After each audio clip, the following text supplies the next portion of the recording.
ৰাস মহোৎসৱৰ সমুৰাই আমাৰ ইয়াতে 7 দিনীয়া অনুষ্ঠিত কৰা হৈছে প্ৰগ্ৰেম।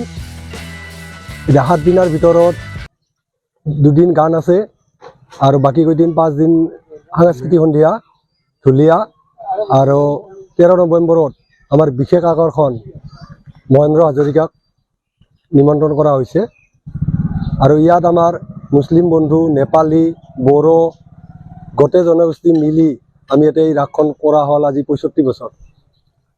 ৰাসখনত বিশেষ নাই আমাৰ গাঁৱৰ পৰা গিৰি গিৰি 300 চাদা 1 কেজিকে চাউল এইটো নিৰ্ধাৰণ কৰি আমি ৰাসখন চলাই নিছোঁ। এতিয়া 19খন চুপা আছে ধৰক 1600 আজি 15 বছৰে এই সাংস্কৃতিক সন্ধিয়াৰ পাকৰ দায়িত্ব মুছলিম ভাই বন্ধুকে দিছোঁ। ইটাও সহযোগ কৰি আছে, নেপালী ভাই বন্ধু আছে, বড়ো আছে, গতিকে গোটেই মিলা প্ৰীতিত আমাৰ এই পূজাখন চলি আছে। আজি 65 বছৰ হ'ল। আজি 65 বছৰ এইবাৰ 65তম ৰাস মহোৎসৱ ইতিমধ্যে কাম কাজ আৰম্ভ হৈছে। 1957 চনত প্ৰতিষ্ঠা হয় এই ৰাস উৎসৱ। তেতিয়াৰ পৰাই আজিলৈকে চলি আহিছে আৰু ইয়াত এটা লক্ষণীয় দিশ হ'ল যে আমাৰ ইয়াত বিভিন্ন ধৰ্মীয় লোক আছে, মুছলমান আছে, বড়ো আছে, নেপালী আছে, আমাৰ অসমীয়া মানুহখিনিতো আছেই। গতিকে ঐক্যবদ্ধভাৱে আটাইবোৰে লগ লাগি আমি ৰাস উৎসৱ প্ৰতি বছৰে পালন কৰোঁ। আমাৰ মাজত অনৈক্য নাই, আমাৰ মাজত ধৰ্মীয় উন্মাদনা নাই। আমি শান্তিপূৰ্ণভাৱে আমাৰ ৰাসখন আমি চলাই নিওঁ।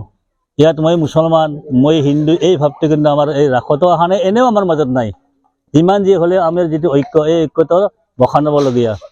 সেয়ে মই অসমৰ ৰাইজক এটাই অনুৰোধ কৰিম যে আমাৰ ইয়াত যিটো ঐক্য, যিটো আমাৰ ধৰ্মীয় উন্মাদনা আমাৰ নাই, তাতে কোনো আমাৰ সাম্প্ৰদায়িকতা নাই, এই কথাখিনি যাতে অসমৰ ৰাইজে বুজি পায়, এই ৰাসৰ মাজেদি যাতে তেওঁলোকে পৰিস্ফুটভাৱে বুজি পায় যে দীঘল ডাঙৰ নিচিনা এখন পিছপৰা ঠাই, যি ঠাইত নেকি মানুহৰ মাজত ধৰ্মীয় উন্মাদনা নাই, ধৰ্মীয় ঐক্যহে আছে, এই ঐক্যটো যাতে অসমৰ ৰাইজে গোটেই অসমত প্ৰতিষ্ঠা কৰিব পাৰে তাৰে আশা কৰিছোঁ। মই নকৈছোঁ আগতে যে 70 দশকৰ পৰা মই আছোঁ ইয়াত। মই 70 দশকৰ পৰা ৰাসৰ লগত জড়িত হৈ আছোঁ। ঠিক চনটো মোৰ মনত নাই, কিন্তু এতিয়ালৈকে চলি আছোঁ। মোৰ ল'ৰা চলি আছে ইয়াতে, পাৰ্কৰ দায়িত্ব, সাংস্কৃতিক সন্ধিয়াৰ দায়িত্ব মোৰ ডাঙৰ ল'ৰালে প্ৰত্যেক বছৰে সিয়ে চলাই আছে, আজিও চলাইছে আৰু ভৱিষ্যতে আৰু চলাব। সেইকাৰণে আমাৰ মাজত ঐক্যটো চিৰস্থায়ী হ'ব বুলি মই আশা কৰিছোঁ। नोंथाङा गोबां रां आरजिनो गोसो जादों नामा?